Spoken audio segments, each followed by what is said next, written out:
ఏమో మనం second time అయితే చూడలేదమ్మా. ఫస్ట్ టైం అయితే తగ్గేదే లేదన్నాడు వ్యాన్లో కూర్చుని. అందుకే మన లోకేష్ గారు అసెంబ్లీ సాక్షిగా వదిలేదే లేదురా బాబు నేను అన్నాడు. బాగా గట్టిగా ఇచ్చాడమ్మా. అసెంబ్లీలో బాగా మాట్లాడాడు. పెప్ప అంటాడే బొత్స సత్యనారాయణ అని. నోరు మూసుకు వాకౌట్ అంట. ఏం వాకౌట్ రా నాయన, నువ్వు దేనికి వాకౌట్ చేసావు? ఏమైనా ఉందా నువ్వు వాకౌట్ చేయడానికి? ఇంకొద్ది మాట్లాడినట్టు బాగుండేది రాంబాబు గారి గురించి. మీకు రాంబాబు గురించి ఏం తెలియదు కదా, కాబట్టి ఏం మాట్లాడకుండా వెళ్ళిపోయావు.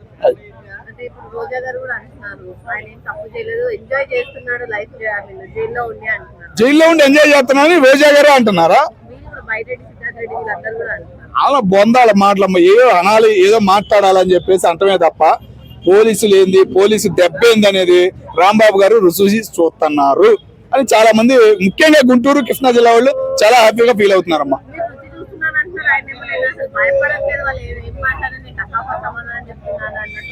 ఇట్లాగే మాట్లాడిన వాళ్ళు ఏమయ్యారమ్మా, చివరికి మాటలు ఇప్పుడు నోట్లోంచి మాటలు రాట్లా, సైకిల్ చేస్తున్నాడు. ఇంకో 2 ట్రిప్పులకు తిరుగుతాడు కదా కోర్టులకి, ఆ సైకిల్ కూడా ఉండవు. ఇది గ్రేట్ అమ్మా, చాలా గ్రేట్ ఇది.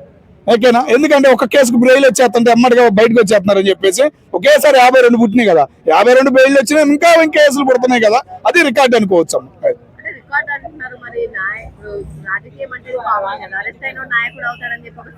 ఇలాంటి ఎదవలు రాజకీయంలో రావటానికి రాజకీయానికే చెడ్డ పేరు. ఓకేనా?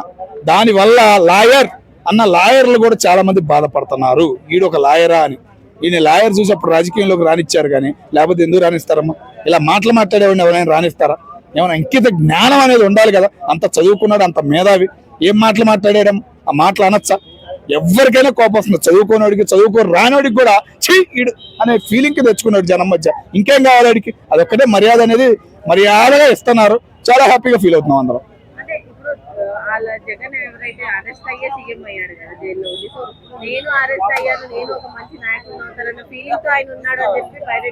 జగన్మోహన్ రెడ్డి గారి దగ్గరకు కూడా రానిరు. రేపు సీట్ కూడా లేదు, అది ఖాయం. తెలుసుకుంటారు జనం కూడా. ఎవరది? పవన్ కళ్యాణ్ దిగినాళ్ళకి అలా ఎందుకు ఎత్తాడు? పవన్ కళ్యాణ్ పొగిడి దించిన వాళ్ళకి ఎత్తాడు. అర్థమవుతుందా? ఈయన అమ్మనా బూతులు పెడుతున్నాడు కదా. నోట్లోంచి బూతులు వచ్చే వాళ్ళకి ఎందుకు రానిస్తాడు? జగన్మోహన్ రెడ్డి గారు కూడా రానిరు. ఈ బూతుల మంత్రులు మొత్తాన్ని పక్కన పెడతారనే ఫీలింగ్ అయితే మొదలైందమ్మా. కరెక్ట్ గా ఉండడమే, జైల్లో ఉండడమే చాలా బెటర్. గుంటూరు జనం ఆగ్రహంతో ఉండారు. అది చూసే పాపం బయటికి కోర్టుకు వచ్చినప్పుడు కూడా అవి పాపం అడ్డం పెడుతున్నారు, ఏమి చూస్తారో అని. మరి అదొక్కటి చాలా ఉదాహరణ. కాబట్టి కొన్నాళ్ళు జైల్లో ఉండడమే బెటర్. డైమండ్ రాణి గారు అరెస్ట్ అంటే కొద్దిగా ఆలోచించాలి. మరి ఈసారి సీట్ ఆడో కన్ఫర్మ్ చేస్తే ఆ జనం కొద్దిగా మీదకు వస్తారని మేము అనుకుంటాం. జగన్మోహన్ రెడ్డి గారు సీట్ ఆడిస్తారో తెలియదు కదా పాపం డైమండ్ రాణి గారికి. ఏడైనా సీట్ ఇస్తున్నానని చెప్పాను అనుకో, కొద్దిగా ఆ జనాన్ని పోగు చేసుకుని 10 మంది 20 మంది వస్తారు.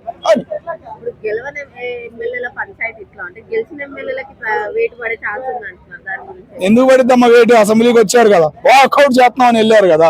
దేనికి వాకౌట్ చేస్తున్నారో కూడా సమాధానం లేకుండా 10-10కి వచ్చారు, 10-11కి పోయారు. 11 అంకె కలిసి వస్తుందని ఆ అంకెకే పోయారు.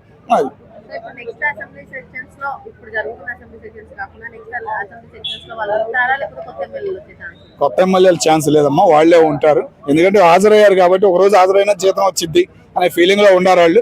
హాజరయ్యారు, వెళ్ళారు. కానీ ముఖ్యంగా ఏంటంటే వాళ్ళ సమస్యల గురించి అయినా వాళ్ళైనా బయటకు వచ్చి మాట్లాడాలి. నేను ఒక ఎమ్మెల్యే అంటారా బాబు, నా నియోజకవర్గం అని చెప్పేసి సోషల్ మీడియాలు పెరిగిపోయినాయి కదా. నువ్వు ఒక మీడియా ముందు మాట్లాడినా పబ్లిసిటీ అయింది. కంపల్సరీగా మాట్లాడాలి.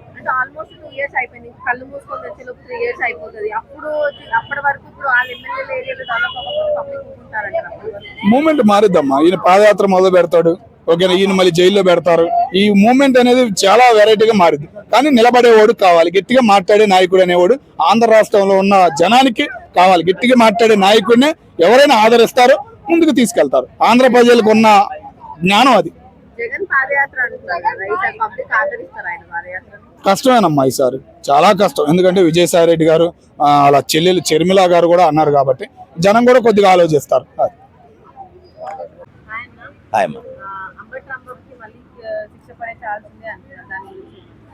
అంబటి రాంబాబు గారు శిక్ష పడే ఛాన్స్ ఏంటంటే శిక్ష పడుతూనే ఉంటుందమ్మా ఆయనకి.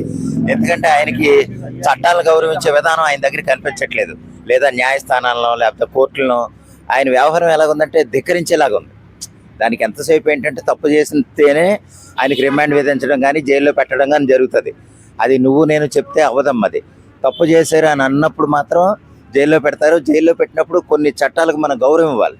ఆ గౌరవం ఇచ్చినప్పుడే మనం ఏమన్నా బయటపడి లేదా న్యాయస్థానం కానీ ఇతన్ని పరిశీలించి ఓకే ఫోన్లో ఏదో మామూలు సాధారణంగా పడిందేమోలే మనం రిలీఫ్ కలగజేద్దాం లేదా బెయిల్ ఇప్పిద్దాం అన్న ఉద్దేశంతో జడ్జి గారు కన్సిడర్ చేస్తారు.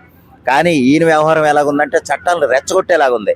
నన్ను ఎవరు చేస్తాడు, నన్ను ఏం చేయగలడు చూద్దాం, నా వెనకాల నాయకుడు ఉన్నాడు ఆయనే చూసుకుంటాడు అన్న ఉద్దేశంతో ఈయన బరితెగించి ఇది అవుతున్నాడేమో తెలియదు. కానీ ఎవరైనా సరే భారతదేశంలో ఏ పౌరుడైనా సరే ఎవరైనా సరే చట్టాలను గౌరవించి తీరాలి. అది తప్పు చేసినా ఒప్పు చేసినా నువ్వు నిజంగా మంచి పౌరుడు అయినా సరే చట్టం దగ్గరికి వెళ్ళినప్పుడు మాత్రం నువ్వు గౌరవంగానే వ్యవహరించాలి. నీ ఇష్టం వచ్చినట్టు నేనేం తప్పు చేయలేదు కదా నేను నా ఇష్టం వచ్చినట్టు ఉంటానంటే కుదరదు. దానికి ఒక గౌరవం ఉంది. దానికి తగ్గట్టుగానే ఎవరైనా వ్యవహరించాలి తప్ప మన ఇష్టం వచ్చినట్టు ఉండడానికి లేదు. ఈ విధంగా అంబటి రాంబాబు గారు ఆయన ఇప్పటికైనా తెలుసుకుని అంటే వాళ్ళు ఇంకా తెలుసుకోలేరని నేను అనుకుంటున్నాను. ఎందుకంటే వాళ్ళ వ్యవహారం చట్టాలను రెచ్చగొట్టే విధంగానే ఉంది.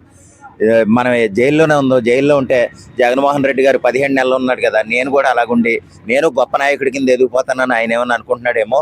ఇప్పటికే ఈ లోపల ఏంటంటే కులాలను తీసుకొచ్చి కాపు నాయకుడిని కాపు ఉద్యమ నాయకుడిని ఏదో రకరకాల సొల్లంతా చెప్పుకొని బతుకుదాం అనుకున్నారు.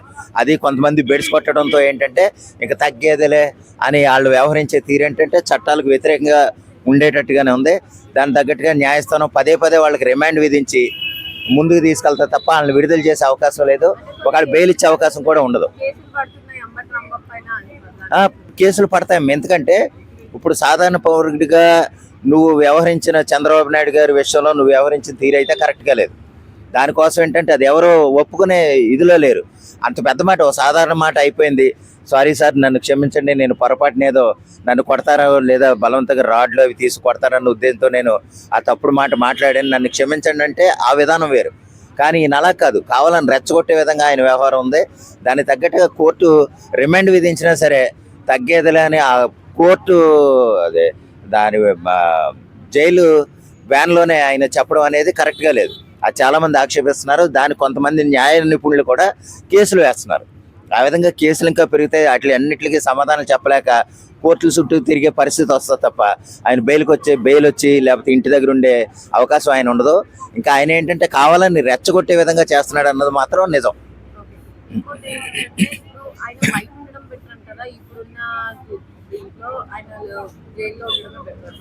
బయట ఉండటం ఏంటనమ్మా ఆయన ఏదైనా సరే ఇటువంటి వాళ్ళు ఎక్కడున్నా ఒకటే, సమాజానికి మాత్రం ఏ ఉపయోగం లేని వాళ్ళు ఎక్కడున్నా ఒకటే, వాళ్ళు ఇంట్లో ఉన్న ఒకటే బయట ఉన్న ఒకటే. ఎందుకంటే ప్రజల కోసం వాళ్ళు ఎప్పుడు పోరాటం చేశారు. వాళ్ళు ఎవరన్నా ఆపోజిట్ పార్టీ వాళ్ళు లేదా వేరే పార్టీ వాళ్ళు లేదా కూటమి పార్టీ వాళ్ళు ఎవరన్నా మాట్లాడితే వాళ్ళ మీద ఎదురుదాడి చేయడం తప్ప వాళ్ళు పరిపాలనా పరంగా కానీ విధి విధానం మీద కానీ ఎప్పుడు కూడా ఆడు మాట్లాడింది లేదు, పోరాటం చేసింది లేదు. అటువంటి వాళ్ళు ఇంట్లో ఉన్న ఒకటే బయట ఉన్న ఒకటే ఎక్కడున్నా ఒకటే, వేస్ట్ అన్నమాట. నమస్తే అమ్మ. అవునమ్మా.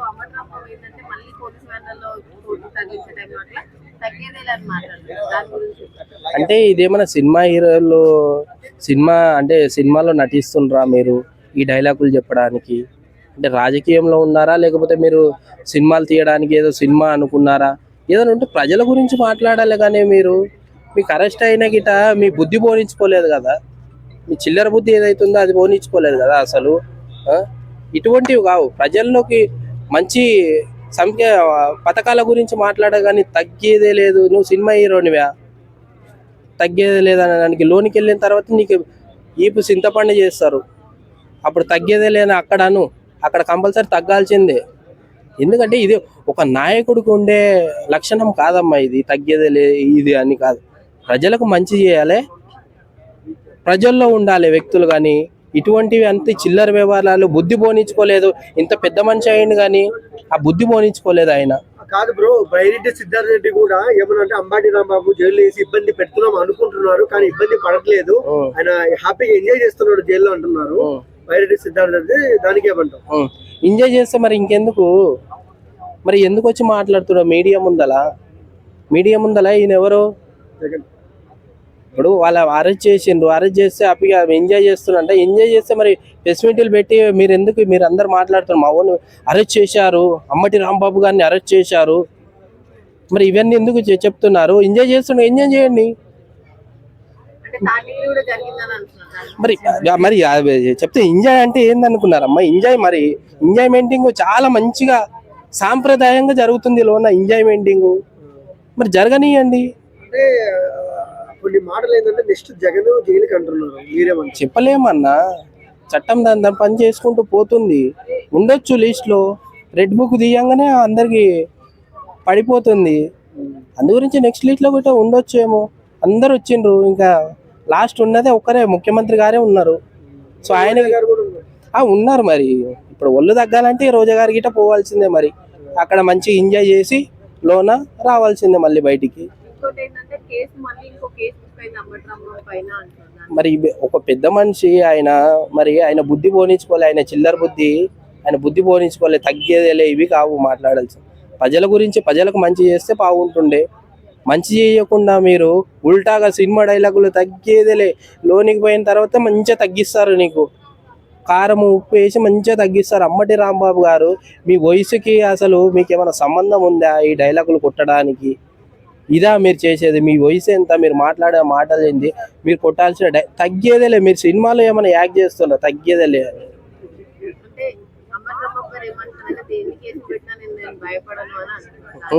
అదే ఇప్పుడు జరుగుతుంది లోన, అదే జరుగుతుంది. తగ్గడు, లోనికి పోయినాక తగ్గిస్తారు మొత్తం అన్ని.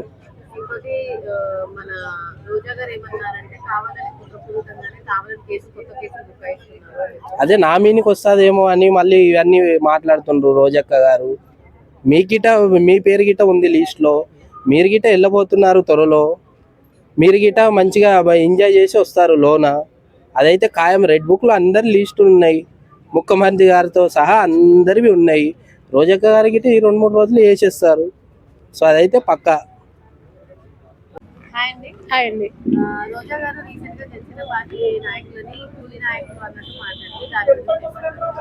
సో యాక్చువల్ అయితే అలా మాట్లాడద్దు, ఏ పార్టీని కూడా తక్కువ చేసి మాట్లాడద్దు. అండ్ జనాలు కూడా ఎవరైతే ఉన్నారో ప్రతి ఒక్కరికి ఒక వాల్యూస్ అనేవి ఉన్నాయి, ప్రతి పార్టీకి ఒక వాల్యూ అనేది ఉంది. వాళ్ళు కూడా జనాలలో చాలా కష్టపడుతున్నారు. సో ఎవరిని కించపరిచి మాట్లాడకూడదు.